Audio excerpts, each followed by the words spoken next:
Welcome, everyone, to the Garage After Dark. What say you, Mr. Isaacs? What say you, EVP Joe? I say lots and lots. I guess I don't even know how to follow that up. I guess we'll just start the show.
Now, how fitting is that we have the best intro in podcasting for the best threesome on YouTube?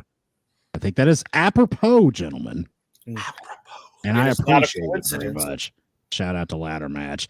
This is your March 9th, 2024 edition of The Garage, also known as Collision After Dark. I am the effing expert, Mr. Isaacs.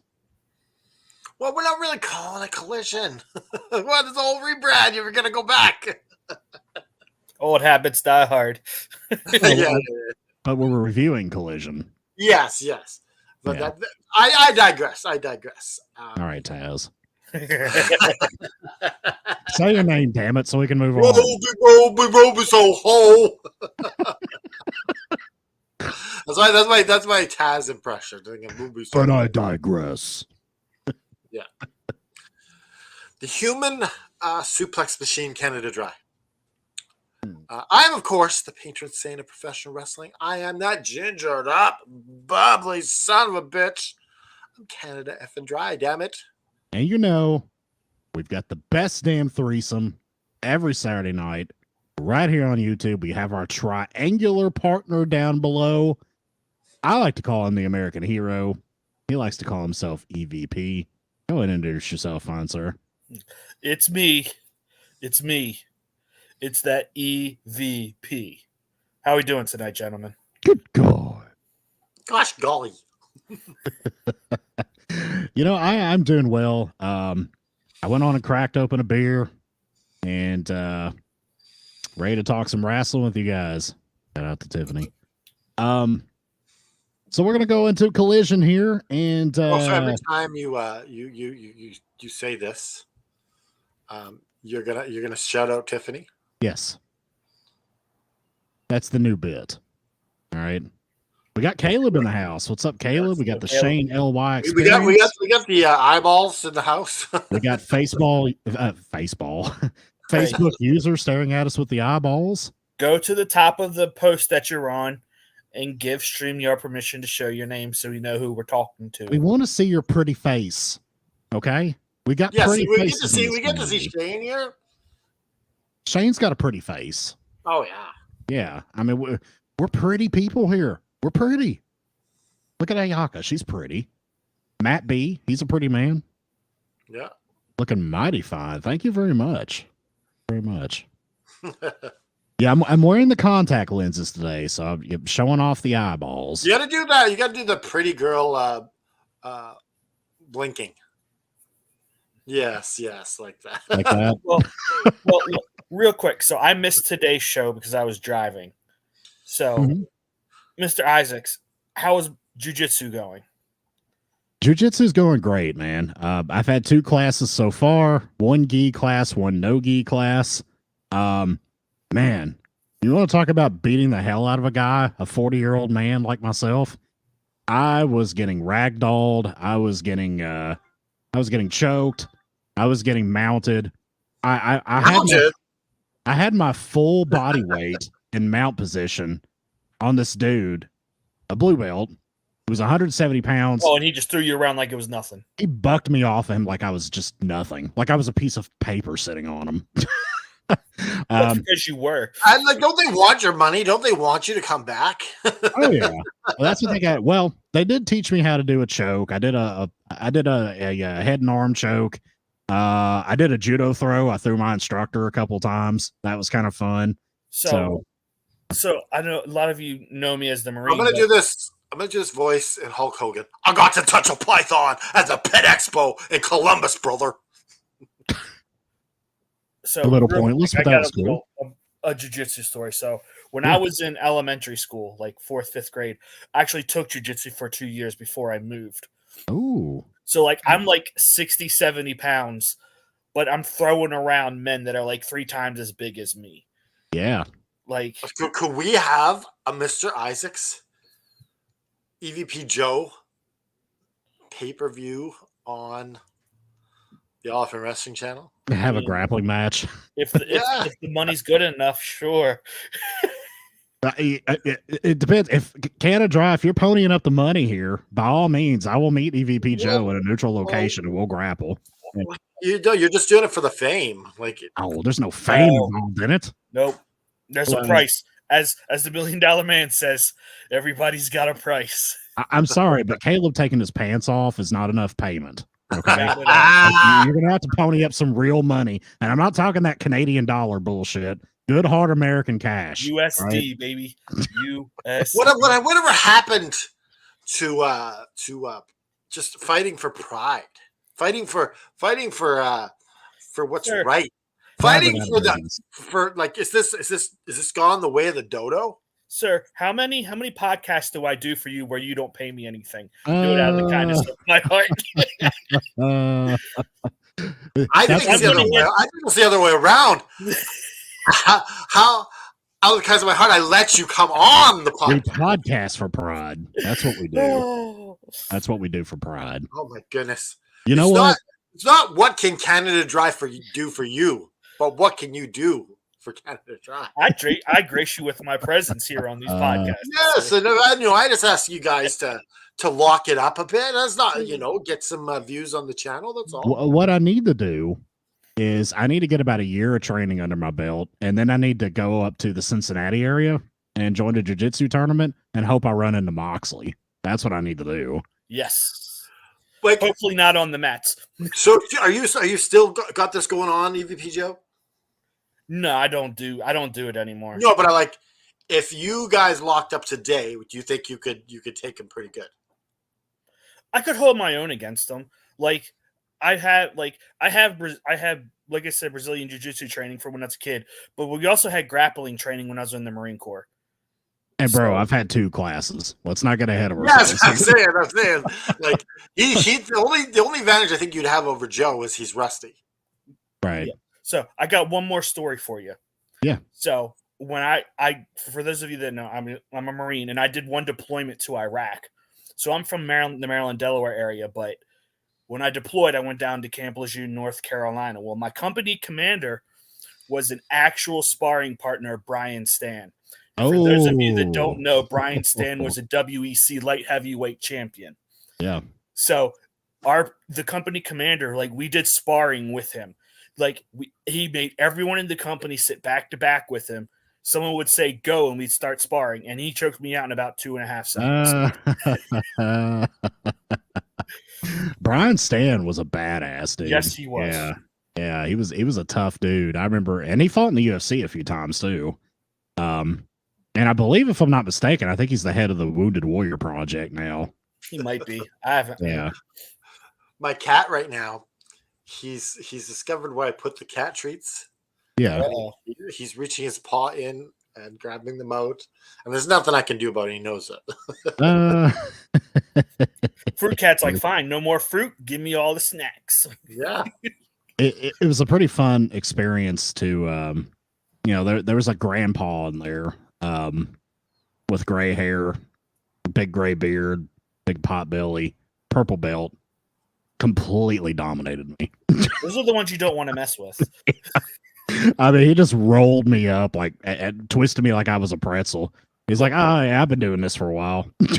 Look, you said purple belt. They just don't hand out belts. You have to earn them, bad boys. A purple belt's about you're about 8 years deep if you're a purple belt.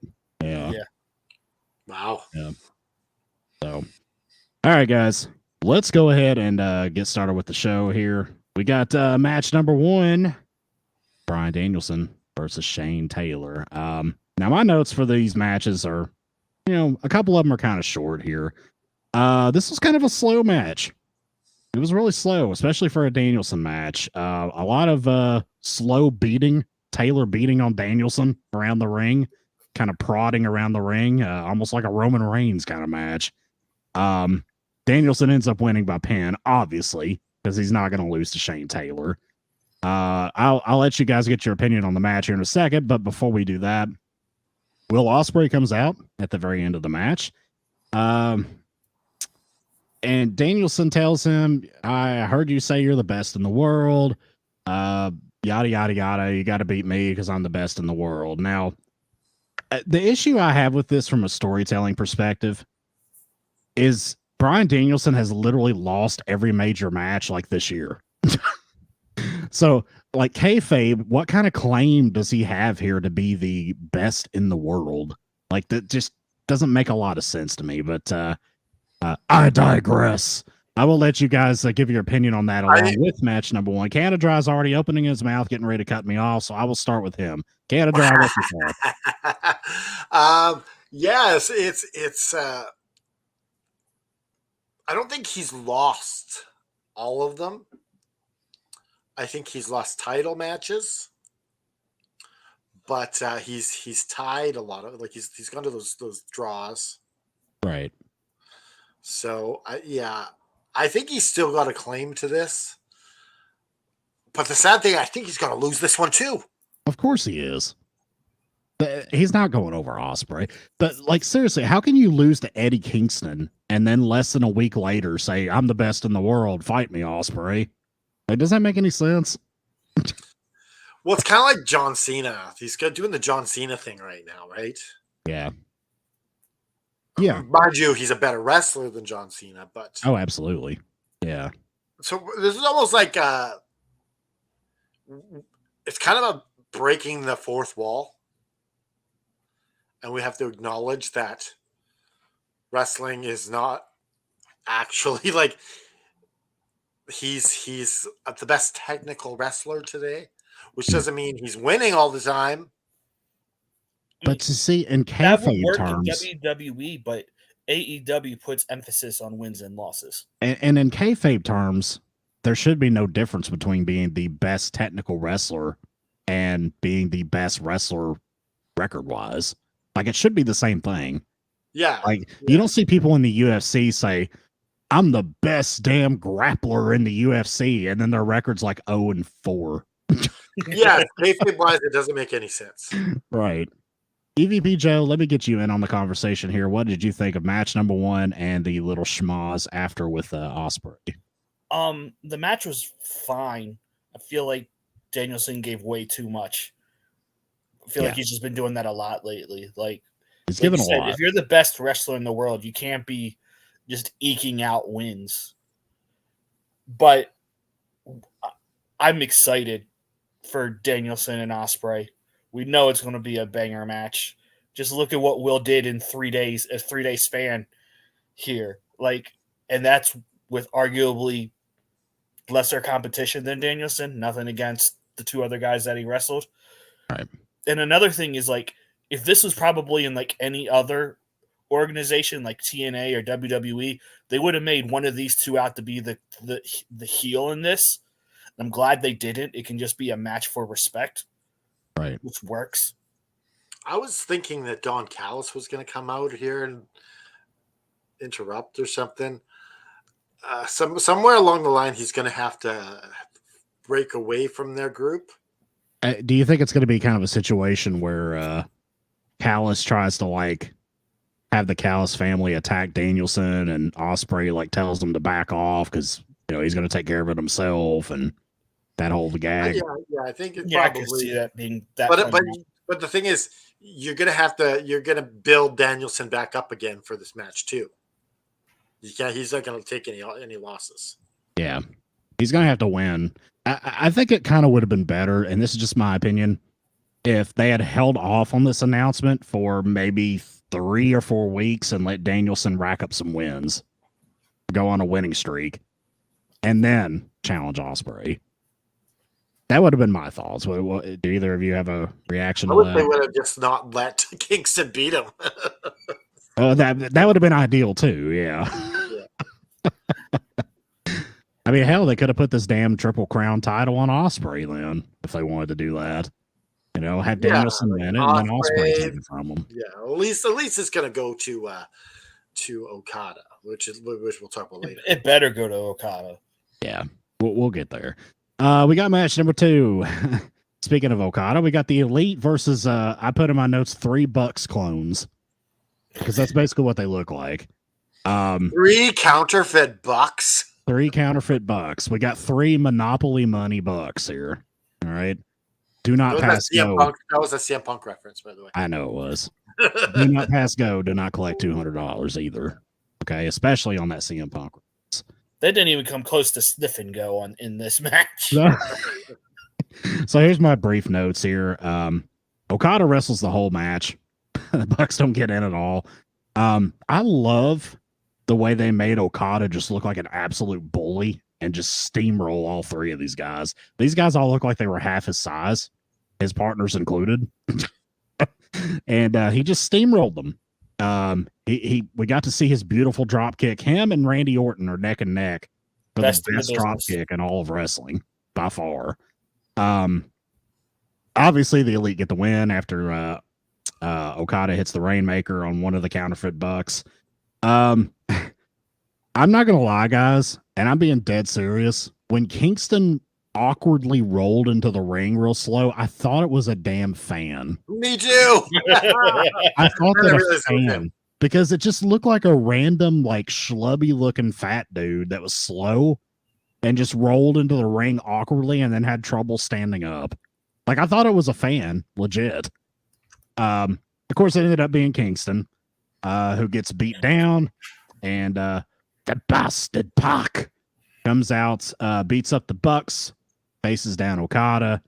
Looks like we're probably going to get a 6-man tag. Penta came out, he got beat down too. Yeah, they were getting a 6-man tag match at Big Business on Wednesday. There's going to be a trios match on Wednesday, but ultimately, this is very likely building up to Okada versus Eddie Kingston. Yes. Canada Drive? What are you going to think if Kingston goes over Okada? There's no way. Don't even speak that into the universe. I just want to address this question here. Do I think ferrets are good pets? It's such a random question. But, I can answer that question. I've had ferrets as pets before. The answer's no. Well, let's let Joe's had ferrets, so let's let him answer this. I've had that ferret too, and it wasn't a good experience. Oh, okay. I mean, they tried to eat my bunny. Oh, Jesus. I've never had any other animals with ferrets. I've just had ferrets. They're fun, but they like to steal shiny stuff. So no, try to hide your keys and stuff like that. So no, that's a pain in the ass. Now we're talking about pets that, like, I guess wild animals, sort of pets. I think I'd want a skunk. You are out of your mind. No, you get it. If you get it you get the scents removed.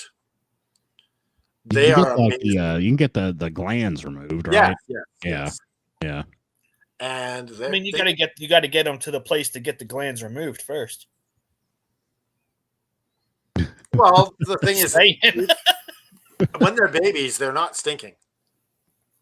You do it kind of like a kitten. You get them fixed when they're at that time, right? Oh my God! Look at what Caleb just said. No, Caleb. No, we don't. We need a golden shower. No. Here's my Why? question. Why are Yeah. you saying this? Caleb, do you know what a golden shower is? Let's start there. Hold on. Let's answer. If you, Just say yes or no, Caleb. Caleb, do you know what a golden shower is? Exactly. Just say Tell yes or us. We're curious. Tell us what it is. Inquiring minds. It's want to after know. dark. You can fully express to us what a golden shower is. Yeah, Caleb, let us know, pal. And if somebody needs to explain it Okay, to you, I'll he have does not EVP know. Joe explain it to you. No, I'm just going to tell him to go Google it, and then he can come back.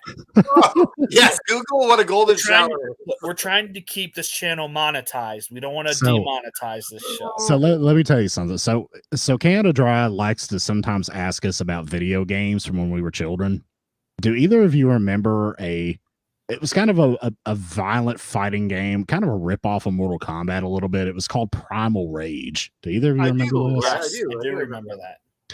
Do you I remember? thought you were going to talk about the Commodore 64 game, Sex Games. No. There was I'll a, defer to you on that, but let me get to this. So this had fatalities in it, and you play as like these monsters. It's all like Godzilla type monsters and Yeah, King I Kong remember it. type Pretty good game. monsters. Well, one of them had a fatality called the Golden Shower. I don't know if you remember this, I don't. but he would literally piss on the opponent, and the opponent would melt. Ew. And it was called the Golden Shower. So They don't go Caleb, that far in real life, Caleb, okay? No, if you piss on someone, they're not going to melt. I guess it Unless, depends on what you unless you ate. really like yeah. No, maybe if you ate a bunch of chilies. before Or you took maybe a if you piss. got some STDs, they're gonna. Oh, yeah. If you get some real bad like case of the clap or something, maybe. I don't know. Now, there was this game that my friend had on his Commodore 64. Do you remember California games? Do you remember Olympic games for the like? You remember those? You had to push AAA, BBB really quickly. My Track and first game field, all system that? was the original NES, but I do remember games like that. Yeah. Yeah. So this was, I don't know how his parents even let him have this, but it was really bad graphics having sex. Like, push A. Oh, man. It was just like, and they were like, like just like accidentally, like, like 8-bit orgasms. Yes, Yeah, right? but it was like really computerized. I bet that sounded pretty horrific. Yeah. We were just like, this is crazy. This game exists. Well, did you ever play any of the Leisure Suit Larry games? I always wanted to, but I never got around to it. Did you play them? I played one. Yeah. And it was for can't remember if it was PS2 era or PS3. I mean, it was a terrible game, but it was funny though. Yeah. I mean, you had little mini games where, of course, Leisure Suit Larry's this real tiny, cartoony looking guy, but you had to have sex with these like voluptuous, like women that were like 10 times his size. And yeah, it was odd. It was odd. But Did you guys ever play the original God of War for PlayStation? Yes. Yeah. Yes. There is a scene where where you button mash having sex and you're knocking a vase off the side table. And everything. Well, I remember the like opening sequence or something where you're like laying in bed with two naked women Yep, with no that too. tops on. I mean, that's literally like the opening scene of the game.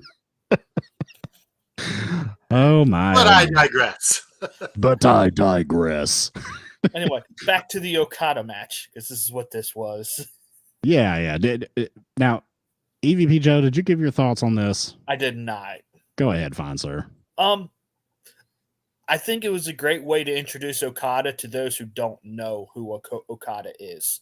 Yeah. Like he said, he hits that beautiful freaking drop kick that he does, and like his no selling, like he's bringing a little bit of that Japanese no sell style, which he's known for. So he's gonna do fine here in AEW. He's got his two best friends in the Bucks next to him. They're just gonna live up this heel character. Yeah. I thought he looked amazing here. And I think I was wondering how he'd perform as a heel, but with his mannerisms and everything tonight, I think he's going to do just fine as a heel. I did love that little after the match. They have the Bucks doing this with Okada just doing his arm out. It looks like they go together. I gotta say, it was a joy to see Pac back in action. Yeah, we didn't even talk about that. Yes, Pac is Pac returning. He's just a joy to see, and I'm looking forward to this match. I don't think I'll leave this for free. I don't think that Bastard and Kingston and Penta. Penta are going over. You can't have the Elite lose this early. No. So I'll give that for free. Pat comes out. He's like, the bastard's back. The bastard's back, and he's gonna beat you. Like, this roster just every week keeps getting more and more stacked. They got a lot of people for sure. Yeah. They got a lot. Like, let's move on to match number 3. We got Mariah May versus Trish Adora. Now Mariah May is doing her best cosplay as old school Toni Storm, complete with ring attire, entrance, the shades, she's everything. On point. Looks absolutely amazing. Let's be honest. This was a good match. You know, it's kind of a showcase match for Mariah May. Every time we see a random Ring of Honor girl brought in, we know she's there to job. That's just how it is. Pretty good match. Mariah May looked really good. Obviously went over. After the match, Toni Storm came out, and she's going to give a Tony Award with an I, so they don't get sued. Yeah. And gives an the Toni Storm shtick is just, it's funny. I mean, it is. I mean, she obviously picked Mariah May to win the award. Who then as gets the only nominee for the award at that. Right? The only nominee. And they drew it out, her opening up the envelope and like going all slow. I almost thought she was going to give it to herself first. I did too. I really thought she was going to say herself. Deonna Purrazzo comes out and attacks Mariah May. Attacks Toni Storm. Mariah May ends up attacking her from behind. They beat her down. DDT on the ramp, and they leave. And that's that. EVP Joe, what did you think of match number 3 and the schmoz afterwards? It was a fine match, but Nigel had the line of the night in this match. I forget how it started, but he's basically said, like, Mariah May is great and I adore her because it's Trish. She was facing Trish Adora. Yeah, it was great. That was cheese.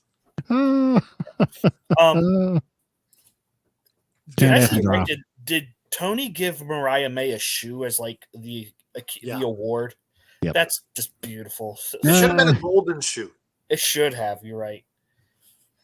He should have went backstage and threw it at Renee. Yeah, I mean, like, Trish Adora isn't a nobody, so like she gave Mariah May a good match. I'm just ready for this story to escalate a little bit more now. Right. Hit fast forward a little bit, right? Yep, just a little bit. Not to the end, just let's move a little bit faster. Because we know what they're working towards. We know that we're working towards the Trish Stratus and Mickey James story. That's what they're eventually going to end up with this. Can't F and Dry, what do you think of all this? Yeah, it's interesting. This Dora, she's with the infantry, and that was it looks like they're really pushing this infantry. They showed a package on Rampage of the infantry, and so it looks like, I guess, because they're probably going to use them for this tag team tournament. So I guess we can't just have a team out of nowhere. So they gotta showcase them a little bit. But is good about people out of nowhere. Yeah, but yeah, I like this. Another sort of mini faction. They're we'll see what they can do. But Adora, she put up a little bit of a good fight.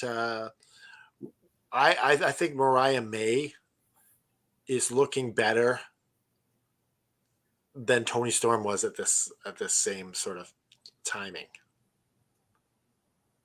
Well, I think I agree with that. yeah. Well, she's just in better shape.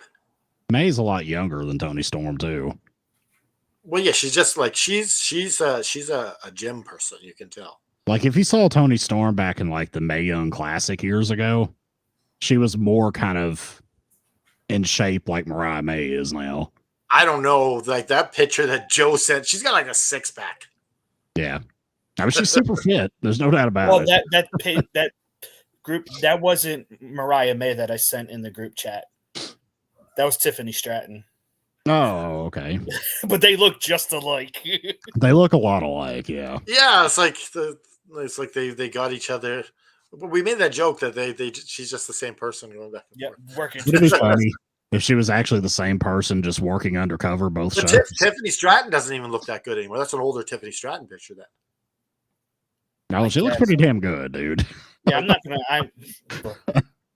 No complaints, Yeah. and she's in her early 20s as well. But yeah, I enjoyed this whole shtick with the award and whatnot. But I digress. But I digress. We got match number 4. Nick Wayne versus Adam Priest. Now, this Adam Priest kid looks like Crash Holly reincarnated. That's what I was thinking. I knew one of you at least would agree with me on that. I mean, there's not much to say about this. This kid doesn't know about the golden shower anymore. Jesus. Well, that's good. Keep your brain pure, Caleb. Yes. All right.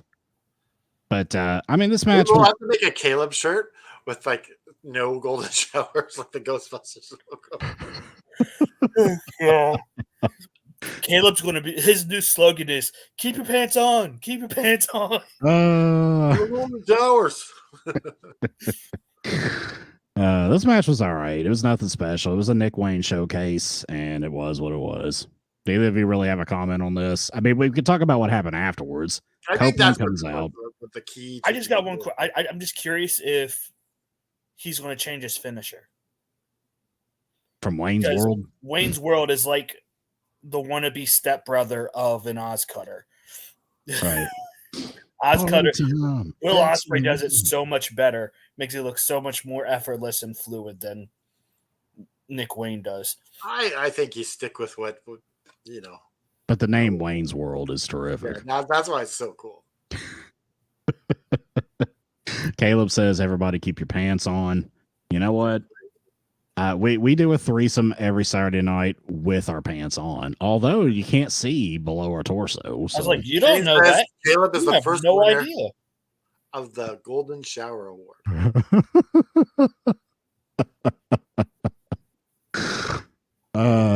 We will let EVP Joe present that to him. Nope, that's Shane. Oh, Matt B ruins it. Caleb, Golden Shower, someone peeing on you, silly. No, Matt. Look, Shane invented the award. Shane can be the one to give out the award. Okay? Maybe, Shane, it's your job. You gotta do it. Maybe Shane can get Caleb's ex-girlfriend to do it. Which is just Shane. Matt B, you're breaking kayfabe, brother. Come on. Come on. Running the shtick, man. Now, we had it's kind of interesting. We talked last week about Forrest Gump and Jenny. Yes. And this was debated all week. It carried on. It did. It carried on in the chat for a couple days afterwards. Yeah. Oh yeah. I even had conversations with other people about this. Now, someone said that Jenny's big sin was not telling Forrest that she had a baby, that his baby. Yeah. But then, Shane rebutted. She had AIDS, and that's why she didn't want to. Well, I mean, to be fair, like Forrest and Jenny only had sex once. I'm sure she had multiple partners. She probably didn't know who the father was. Right. That's a good point in Jenny's defense. She might have thought, "Is it Forrest?" And then she maybe, I don't know how she figured it out. I'm done, The kid is Forrest. smart. Remember that line? I'm done, Forrest. Yeah. I don't care. She's still the most hateable character in cinematic history. I'm I sorry. never thought of her as hated though. Like, Dude, every time I watch that movie, I was like, I hate that bitch. Like, she's so cruel to him. She's like, listen. she's taking all the douchebag guys' sides over him, and just like, God, come on. Listen, Forrest wasn't easy to be around. We're watching him as this glorified hero, but imagine hanging out with Forrest Gump. You'd be like, oh, get a gun. Hey, he was an Alabama football star. He was a decorated military veteran. I mean, come on. He told Lyndon Johnson like no other. I mean, come on, man. I mean, who tells LBJ they have to pee and not be a star? And then pulls his pants down in front of him. Yeah.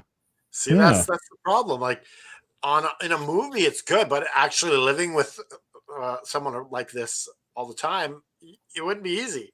Well, then she shouldn't have led him on like that. She didn't let him on. She used Forrest. She used him. He saved her ass so many times. He saved her from being beaten and like everything.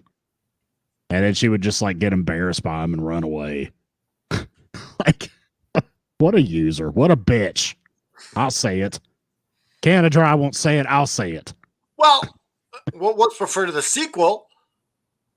What that didn't get made. I was like, what sequel? She's dead. The theoretical sequel. She still loves Forrest and visits him as a ghost. That's how much she loves Forrest. I'm sorry, Forrest. I'm sorry I sided with all those guys and snorted crack. And you know what's the worst part is Forrest would forgive her. Of course he would. Well, isn't that what makes Forrest so good? Forrest is the man. Isn't that what we're supposed to do? Dude, he ran from coast to coast. The entire United States. I mean, this guy just did everything there is to possibly do. Now, is this movie on your top 10? It's on my top 10 for sure. Probably, yes. It is It probably is. I would say if I had a top 10, what I consider to be the best movies, it would probably be on there for me. Yeah. I know this and Shawshank are definitely on the top 10. I was like, right. So what's your favorite movie? Any movie that if it comes on TV, you're going to stop and watch it regardless of what you're doing. For me, that's always Shawshank Redemption. Okay. What about you, Mr. Isaac? Depends on what I'm in the mood for, but my favorite movie of all time is Pulp Fiction. So for me, my favorite movie that I will stop and watch is A Few Good Men. I love that movie. A good one. Yeah, definitely. Definitely good. Shane says that's definitely not top 10 for him. Forrest Gump or which one? A Few Good Men? I assume he's talking about Forrest Gump. I mean, yeah, but it's iconic. It's such an iconic movie. Rennie says her favorite movie of all time is Dumb and Dumber. Is that big in Japan, Rennie? I mean, it's a funny movie, but it doesn't even come close. I don't think you put comedies in your top 10. Yeah, when I think about top movies, I think about dramas and action and maybe even horror, but comedies are different. Nice thing about Forrest Gump, it's a bit of both. Dumb and Dumber doesn't even come close to being my favorite Jim Carrey movie. Ooh. I don't know. Dumb and Dumber is probably my favorite Jim Carrey. That's probably my favorite Jim Carrey movie. What would you say? Mine's Ace Ventura. Ace Ventura is great too. Ace Ventura. Yeah. I didn't really like it, honestly. That's probably my least favorite. And you know what movie I used to not like, but it's grown on me because he plays everything is the Cable Guy. He plays such a dark Actually, character. you know what? I watched this the other day. My favorite Jim Carrey movie is The Truman Show. That's another good Jim Carrey. That is good. Yeah, it's a good movie. That could almost make my top 10. It's a really good movie. Yeah. I mean, I prefer funny Jim Carrey, but yes, me too. But he took a serious turn around that time and never it's a little went bit back. of comedy because he's playing this quirky character. Right. Only he can play. But then you got Man on the Moon, which is freaking amazing too. Oh yeah. So you could make a top 10 of Jim Carrey movies alone. Absolutely. Because we didn't even touch on The Mask. The Mask was great. Yeah. That was hilarious. Yeah, I love The Mask. That was one of my favorites when I was a kid. Rennie, who said she's never seen Fast and the Furious, don't worry, you're not missing much. It's not making anyone's top 10. All you have to do is just watch a clip of somebody driving a muscle car, and then a clip of Billy Madison is a funny movie. family. I enjoyed the Billy Madison. Yeah. Honestly, you know what's better than Fast and the Furious is Gone in 60 Seconds. That's a better movie. Yeah, that's a good I would agree with that. The Fast and the Furious movies suck. I'm sorry. It's just the most just contrived, just bullshit dribble. What are we at? Like Fast and the Furious 12? God, I don't know. I mean, we're at 10. If you include the Hobbs and Shaw thing? I guess we include Hobbs and Shaw. But they've come out and said that they're making one more Fast movie, and that's it. Oh God, is Vin Diesel going to retire then? Because that's like the only movie he's made for like. The one guy died just to get out of the movies. What about Paul Walker? He died to get out of the movie. I don't want to do this no more. He took the Fast and the Furious gimmick a little too seriously. Yeah. Let's put it that way. All right. Getting back on board here. We didn't talk about the Adam Copeland thing yet. We got sidetracked. Yeah, Copeland poses as a luchador in the crowd and attacks them. And Shivani kind of awkwardly is like, is this someone from CMLL? Yeah, someone from CMLL bought a ticket and they're sitting on the front row because Tony won't comp them anything. I think that would have been a better way to go. is to actually have him dressed up as a CMLL guy. Yeah. I just want to know what and they would have showed at the beginning of the match. Oh look, it's blah blah blah. Do the old yellow dog gimmick. Yeah, or the gimmick where no, he should have came dressed as one of the conquistadors from when him and Christian were them in WWE. Yeah. That would have been great. You remember when when DDP was posing as La Parka and went up against Randy Savage on Nitro? Yep. Yeah. So we did have Shane backstage. Where'd you go, Shane? I was going to add Jan. So he beat him up, and then he went back to the ring, and then he pulled out a case. I wonder, what's in the case? I have no idea. In the case? I think it would have been funny if, like I said, my favorite movie is Pulp Fiction. If he'd opened it up and all you could see was just like a gold light coming from it, and then everybody ran away. You'd have to see Pulp Fiction to understand that reference. But, that was also what they did with the Chris Jericho bubbly things. With, right. In the So we don't know what was in the case. I don't know if there was I don't know. He might have had an AK-47 in there for all we know. Yeah, I guess we'll find out in 2 weeks in Toronto.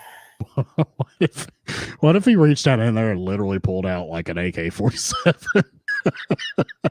Can you imagine what people on the internet would say about that? Oh my good Lord. It'd make some news, that's for sure.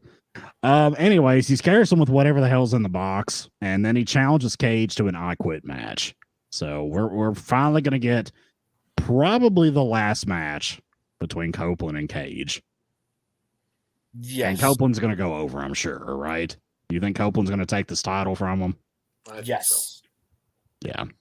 The former TNT champion will get it back. I think he'll have a nice little reign with it before they pivot to reuniting Edge and Christian. Oh, yeah. All right. We got match number 5. Now, guys, is Chris Jericho like doing his best like 3 faces of Foley thing here?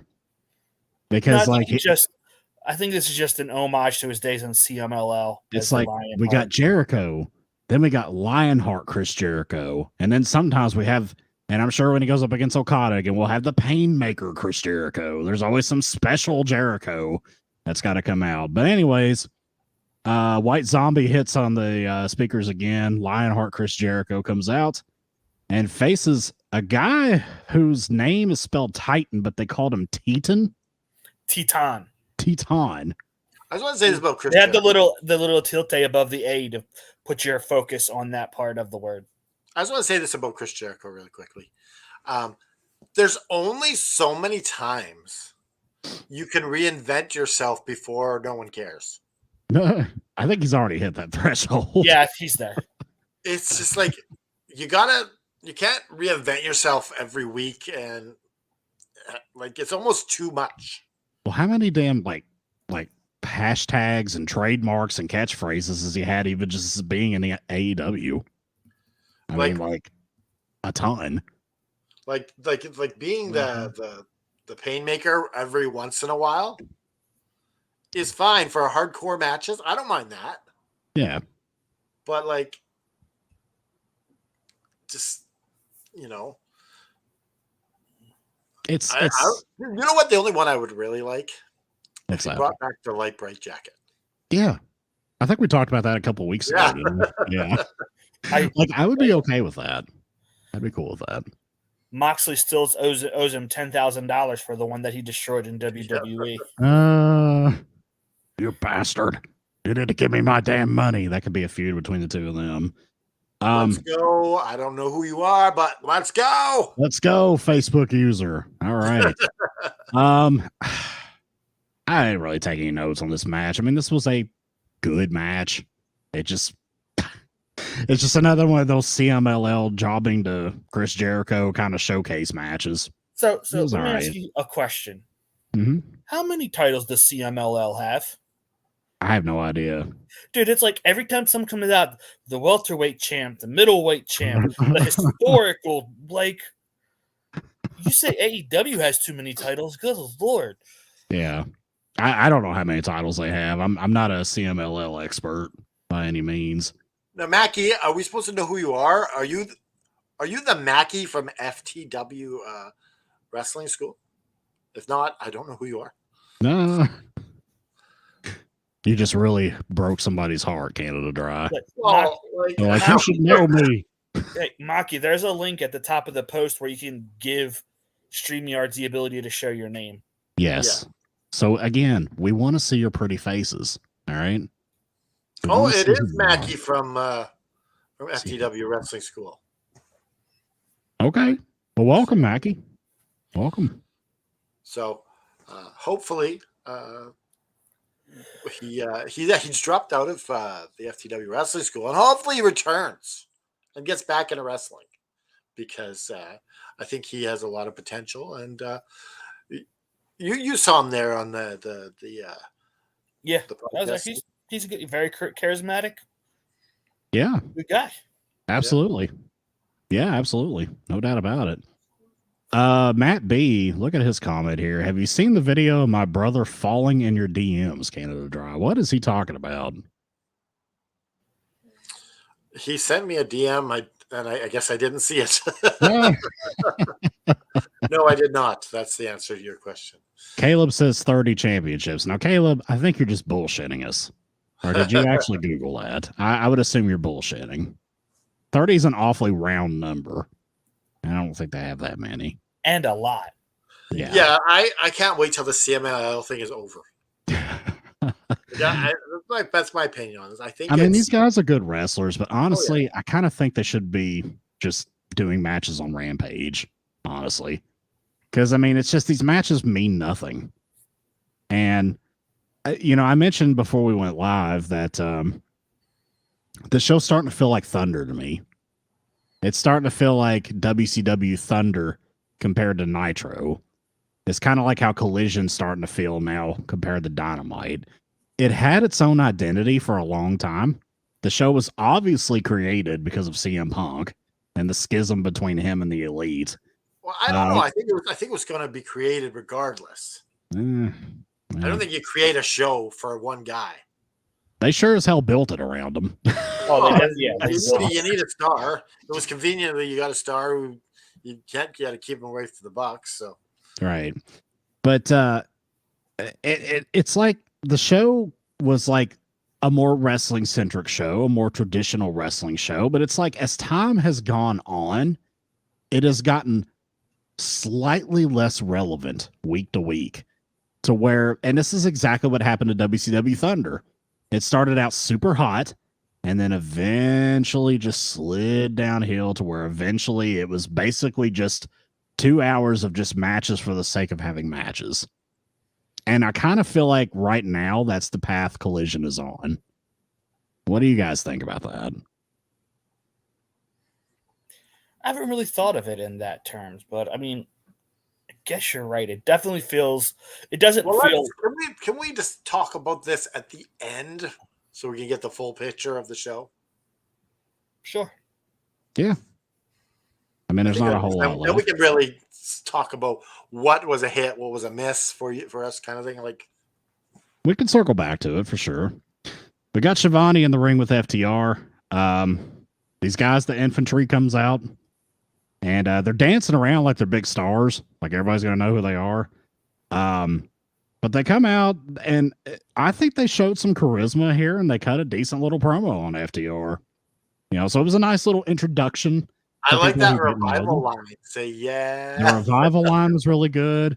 They apparently shouted out some club called the Magic Club. I'm assuming it's probably a strip club. Yeah. By everybody's reaction. Shivani looked really uncomfortable when they were chanting the name of it. But they showed charisma. Obviously, they're not going to beat FTR here, but it was kind of a nice little get to know you moment for these guys. And they look good. They've got charisma. They were good on the mic. I remember that Sean Dean kid when AEW first started was just kind of like a jobber type guy, an enhancement talent, and it's nice to see him actually in a real role. Maybe MJF when MJF was the world champion. I have no recognizance of that at all. It was a count out victory. Oh, of course. Of course. And who was the one that kind of helped that happen? Was it? It was Punk. Right.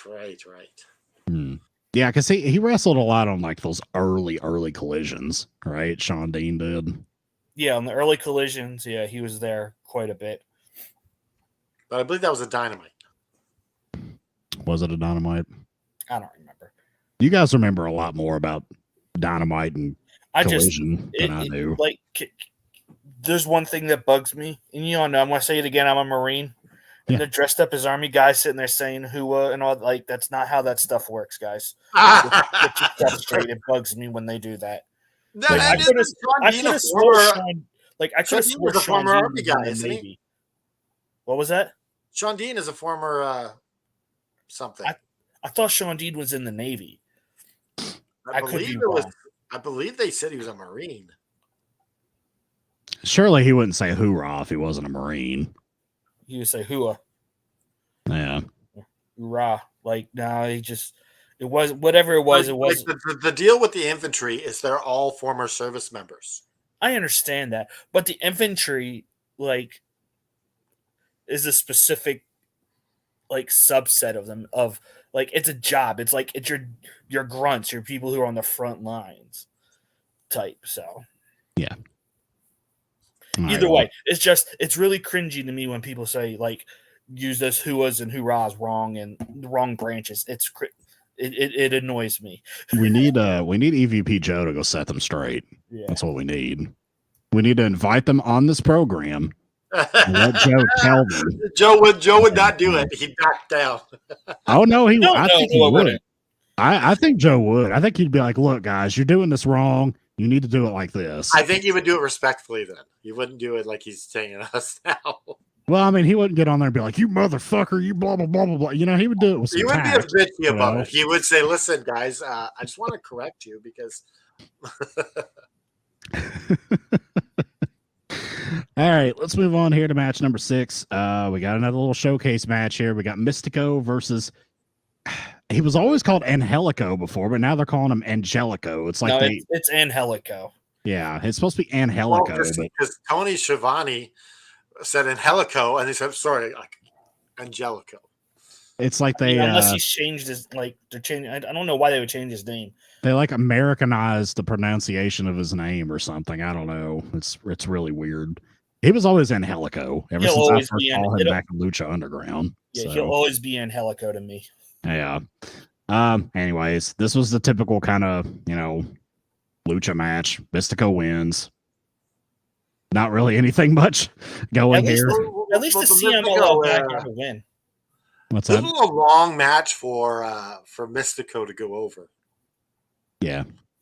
But Mystico's he's top one of the top dogs in CMLL. So Yeah, I it's think they're probably like, it's probably look, in his contract. If I yeah, wrestle on Collision or Dynamite, I need the win. like, look, you can job all the rest of these masked guys out, but not Mystico. Like, he's our star.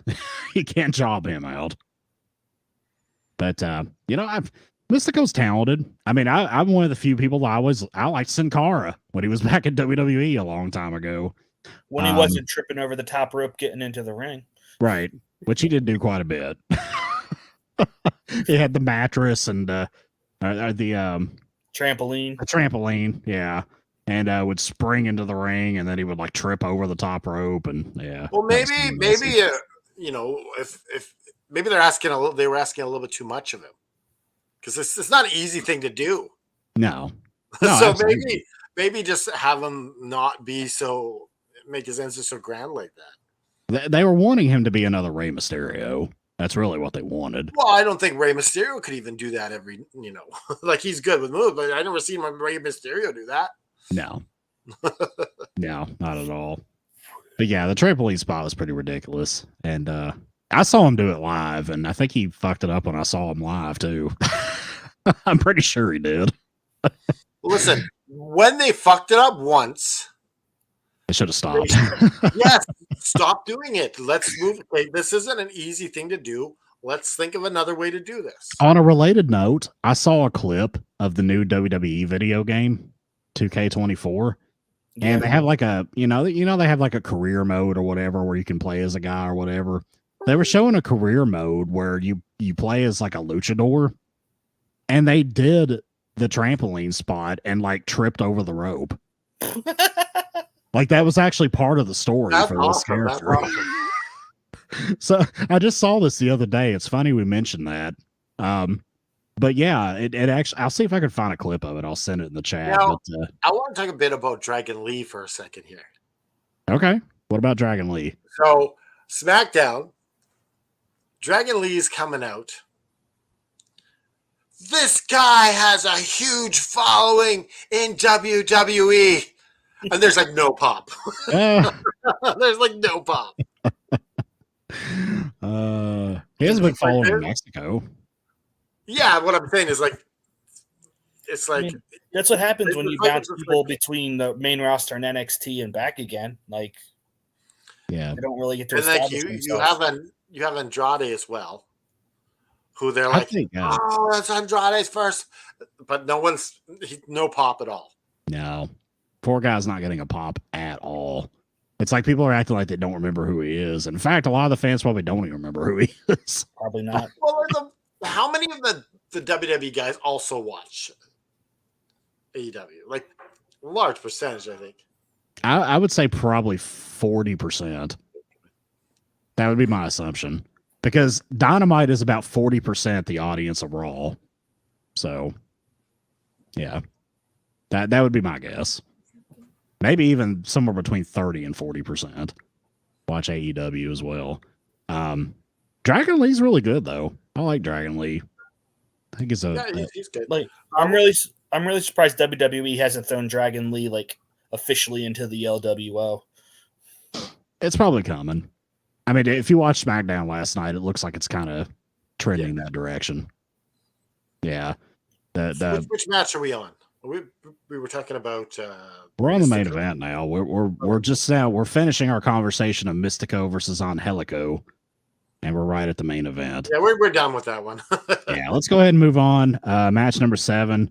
Now, I think I mentioned before. I think I mentioned this last week that every time there's a no disqualification match in AEW, it has to have some funky ass name. It's always got to be a Texas death match. Or some kind of a whatever lights out match, and tonight it's an Atlanta street fight, but it's always just a no DQ match. Yeah. But we have an Atlanta street fight here between the House of Black against Mark Briscoe, Jay Lethal, and Jeff Jarrett. Kind of a wild, fun brawl here. I like this for what it was. Briscoe overshot the table when they tried to throw that looked like it hurt so bad. Was that on purpose, though? Because they kind of act like it wasn't that big of a deal.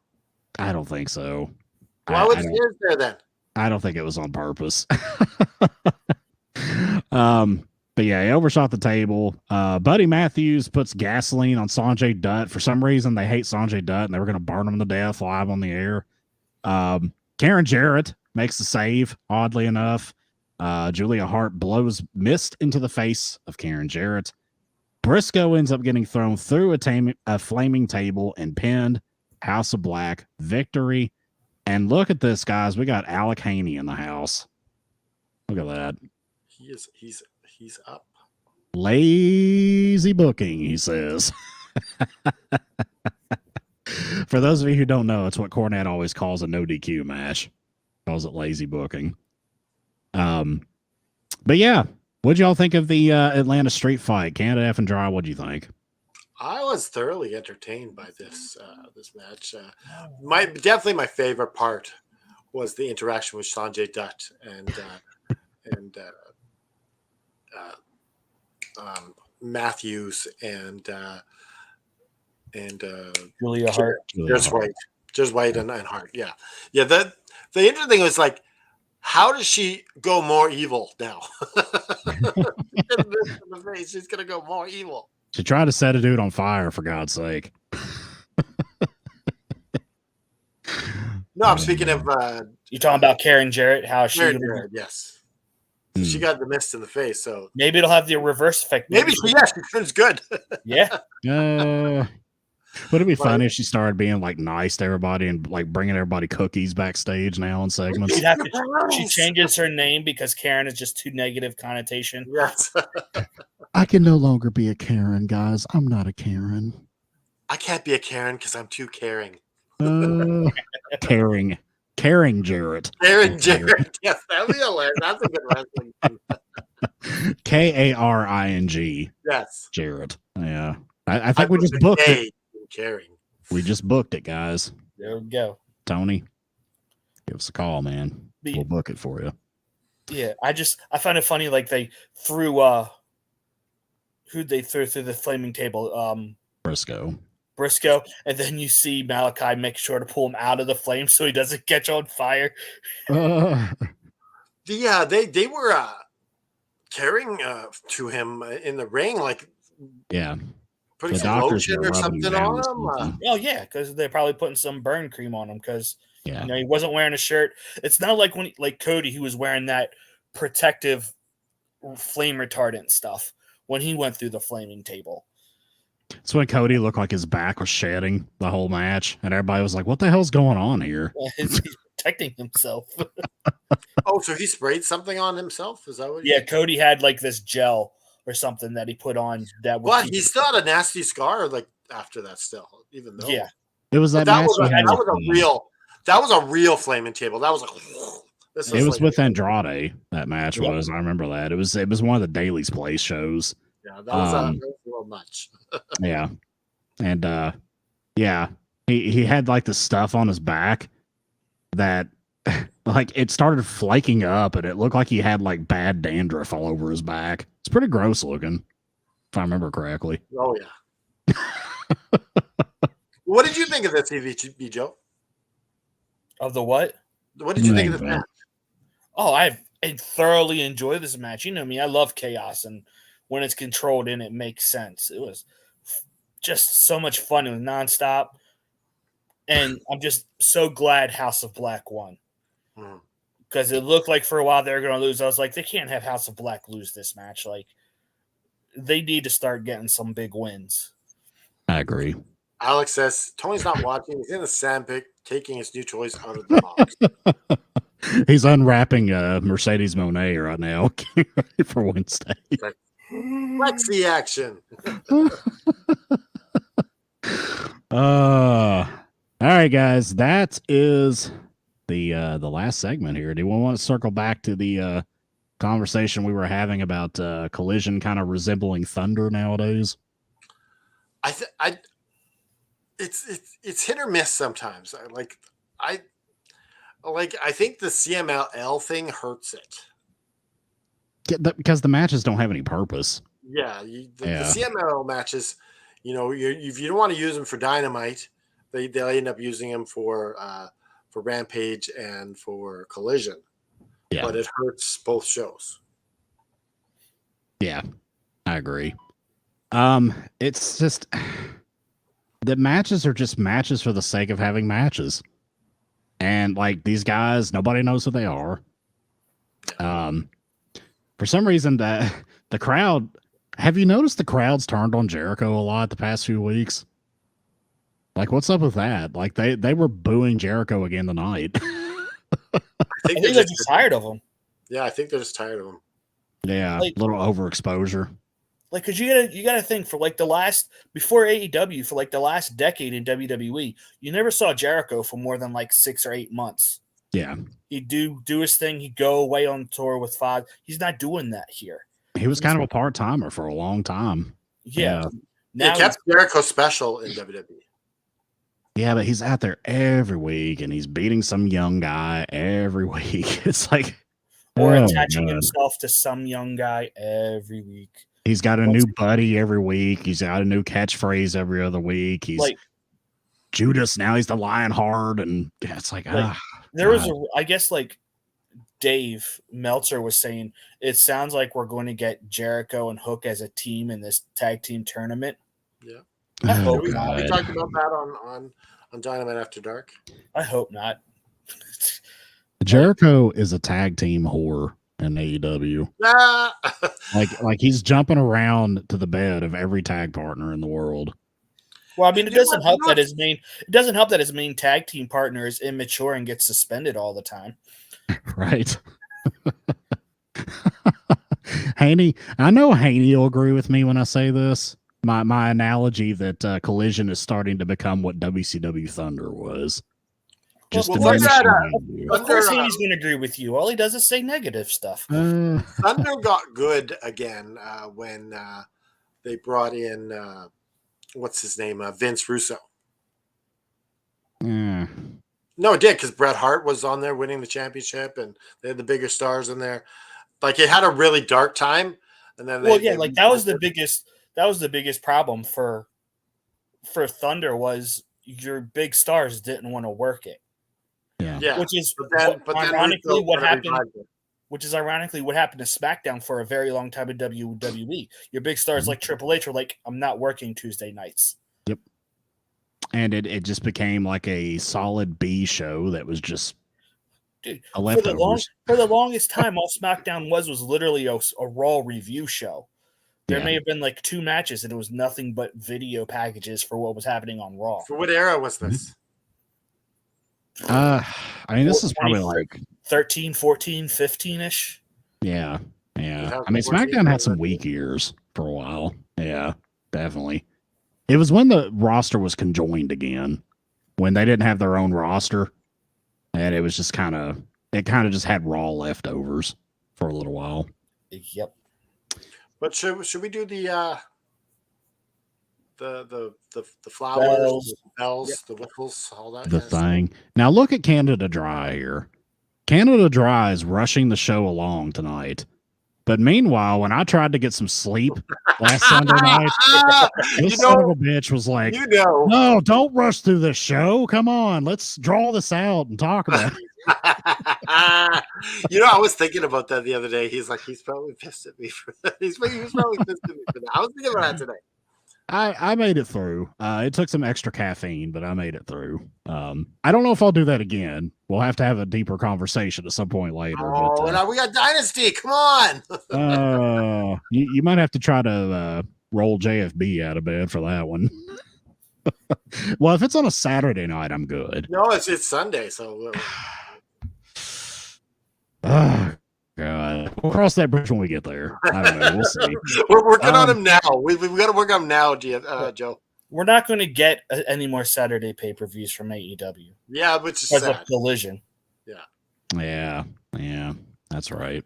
I think honestly, like the best thing that could happen is Raw goes to Netflix and then Collision moves to Monday night. Hey, Well, who knows? but Netflix would have to change the day that they're streaming it, right? There's been talk about it. I think so because I think Collision. I mean, the ratings are already not great. They're going to be even worse if it goes head to head with Raw. I mean, let's be honest. It's going to be even less. No, So I'm not sure.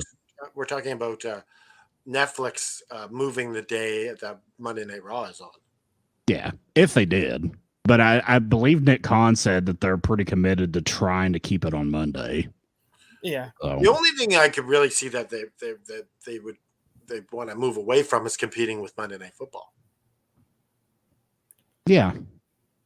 Yeah. I mean, yeah, but at the same time, like, you got to think there's been 30 plus years of wrestling on Monday night. If Raw for some reason was to leave Monday nights, it would be really dumb of Tony Khan to not try and at least take advantage of that. Well, you know what I would do? I would move Dynamite to Monday and Collision to Wednesday. Yeah. I mean, either way, it's Yeah. half Either the way, way you gotta one make that hand, Monday. six in the other, you know. Yeah. I think that would be a good move.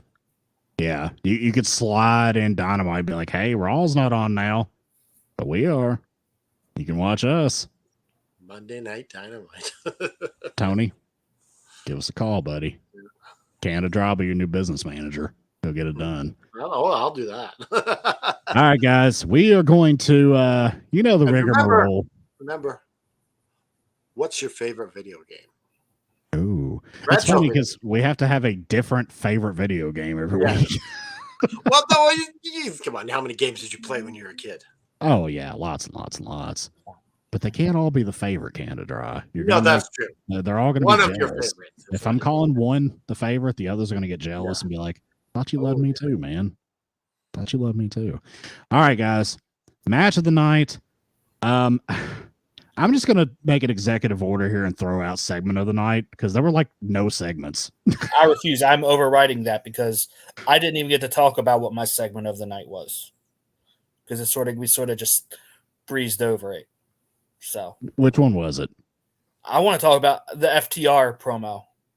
Okay, yeah, there we go. There's a segment. We can do that. I mean, that's like that and the Tony Storm thing were like the only segments. Well, there you go. There we go. We got two segments. All right. So I'll start with EVP Joe since he got shorted on discussing the segment.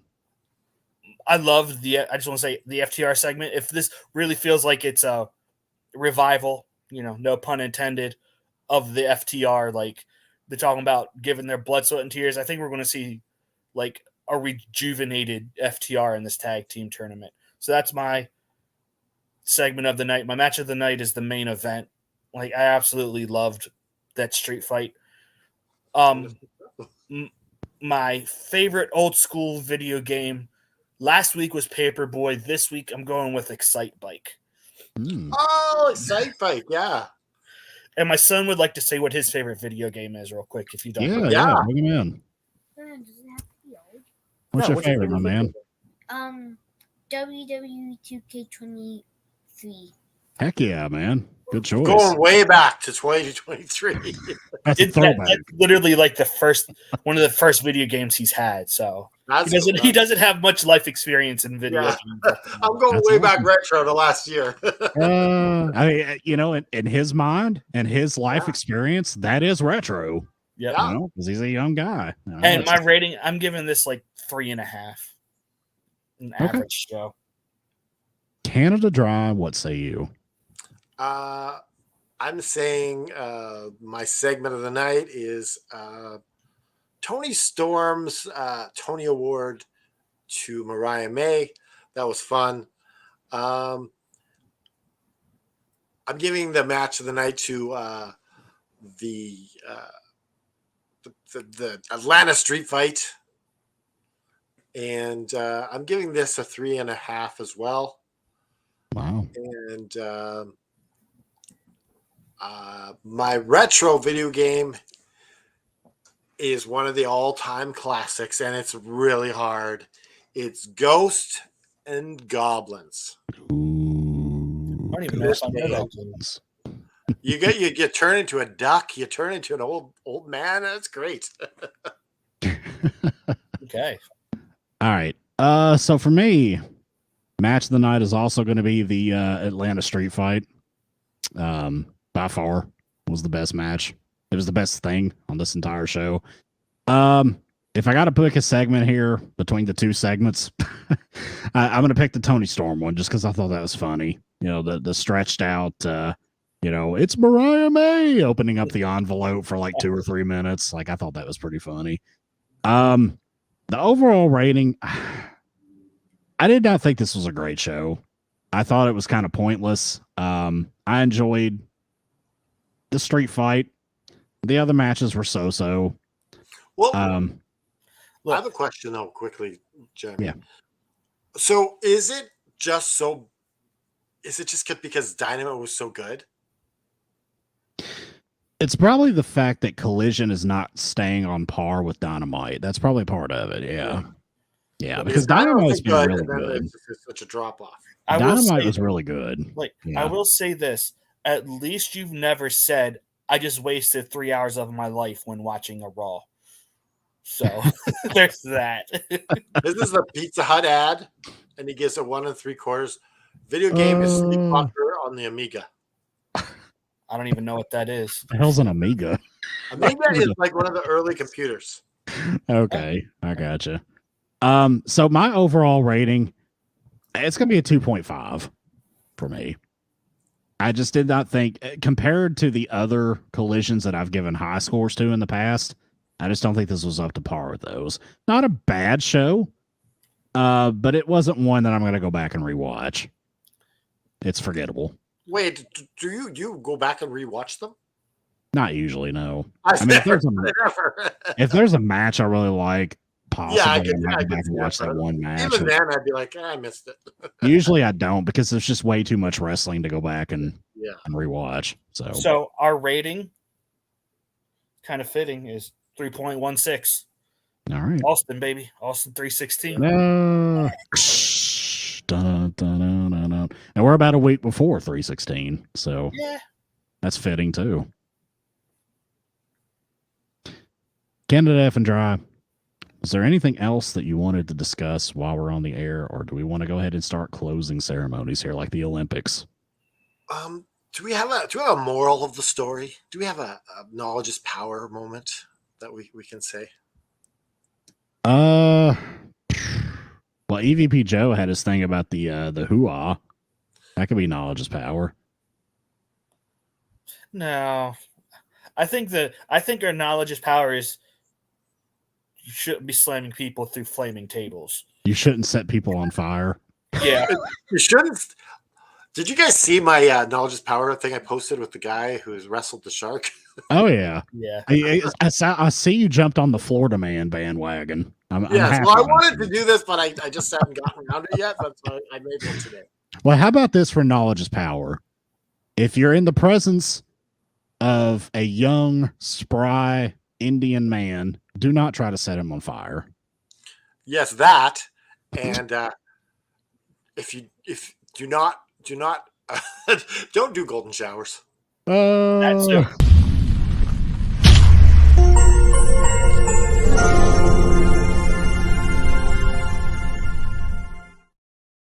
I really just wanted to show that intro because it's so cool. It is cool. That is cool. I love all the like revamped like graphics and music and intros. Like it's banging, dude. I like it.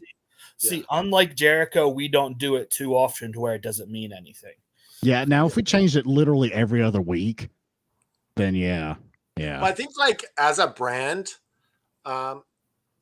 you don't instantly come up with your forever logo right away. That's true. You evolve into who you are. Are you reading Haney's knowledge is power moment? Yes. Moral of the story: spicy chickens don't really exist. It's just herbs and spices. Oh yeah, we need to show that again.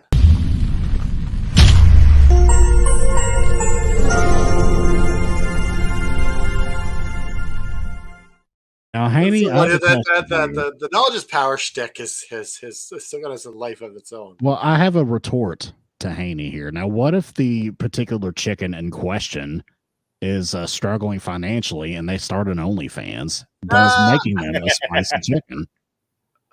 Like, that's a spicy chicken. That's a spicy chicken. Yeah, that's a spicy chicken. Yes. There ever was one. I bring guess Shane's coming in here. so we got Oh, Jesus. what were you coming to? No, I was reading Shane's last comments.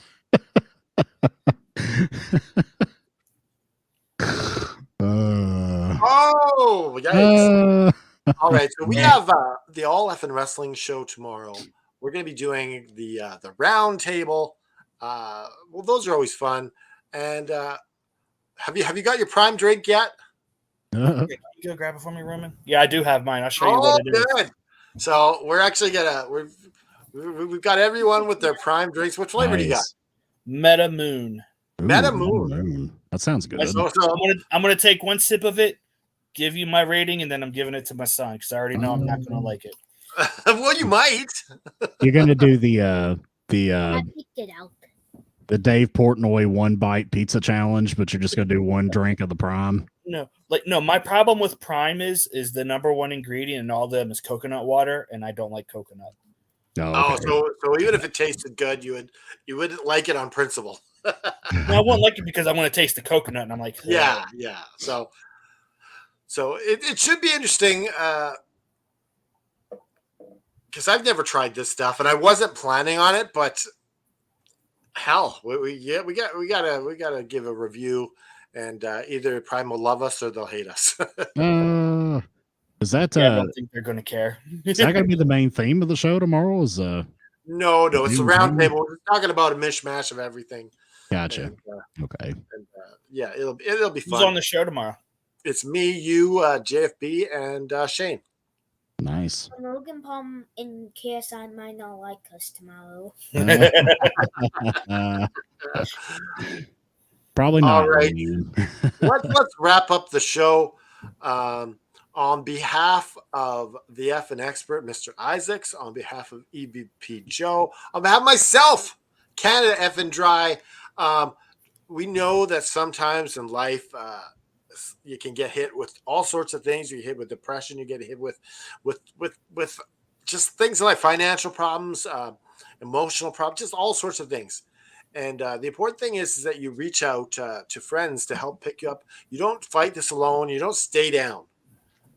You got to pick yourself up, dust yourself off, put one foot in front of the other, and just keep fighting.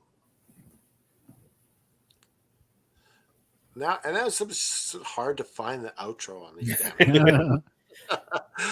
And I made fun of you earlier today. You did, yeah. Well, just keep fighting. I'll keep fighting.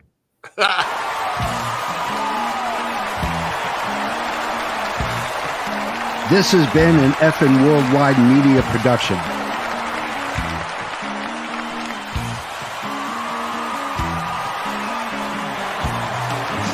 You can find us on all social media platforms like Facebook, Twitter, and others. Head over to our YouTube channel at youtube.com/Effin' Wrestling. And while you're there, click like and subscribe. Want some swag? Head to our store at prowrestlingtees.com/Effin' Wrestling. You can find all these links and much more at our awesome website, effinwrestling.com. As the JFB always says, you can book it.